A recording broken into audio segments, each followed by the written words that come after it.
This is my philosophy for getting good at wake surfing. So there's many different ways that you could improve your wake surfing skills, and there's not one set way, but I believe that you should learn the fundamentals first and really understand the wave and how it works.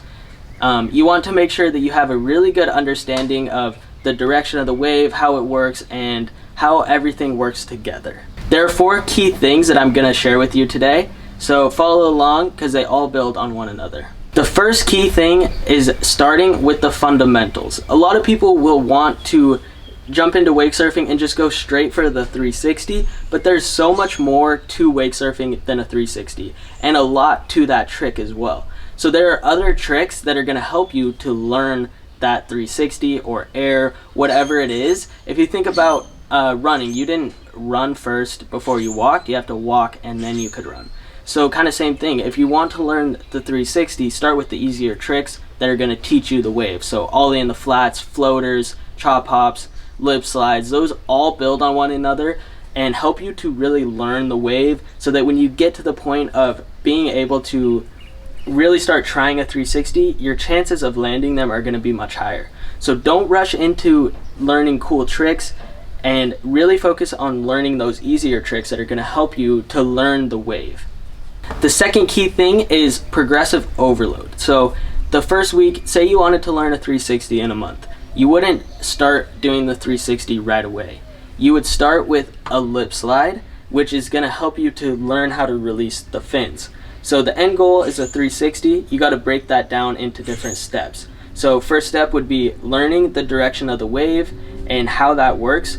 You want to do a lip slide the second week. So after really focusing on starting at the back, coming forward, thinking about where you're going to be throwing the lip slide and the 360, then you throw in that lip slide. You start practicing that, and then soon enough you're going to get comfortable with that lip slide. Before you do the 360, you really want to make sure that you're comfortable with the lip slide. So doing that over and over, really focusing on your fundamentals, your approach, starting at the back, and then once you get that, the third week, then you can start trying your 360. Try your lip slide first, and then try the 360. Do that over and over, and you'll start to realize that every trick builds on one another, and you can't jump from getting up straight into a 360. You have to add progressive overload.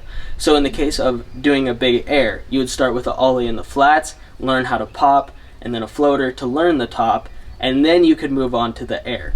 So it's step by step getting you to those harder tricks. The third key is reps. You have to do the trick to be able to land it. I'll see people go out and practice for 20-30 minutes of just carving, kind of pumping, having fun on the wave, and then for the last 10 minutes try a 360 and get frustrated and quit. It's very frustrating sometimes when you're learning tricks, but you have to try them to be able to eventually land them. So I would focus the first 10 minutes of your set really warming up, kind of having fun, and then second 10-20 minutes of trying the trick over and over, focusing on that progressive overload. If you're trying a 360 and your 360s aren't releasing right, go back to that lip slide, try that, and then go back to your 360. You have to try the trick to be able to land it. The fourth key, and probably one of the most overlooked aspects of wake surfing, is starting at the back of the wave. A lot of people don't use their whole wave for a few reasons. Number one, they don't know where the back is, and number two, they don't want to lose the wave. But once you get comfortable with dropping back in the wave and really understanding how far back you can go, that's when you can really start to do more tricks and start landing tricks. Not only is it going to help with your timing, it's also going to help you to carry more momentum forward.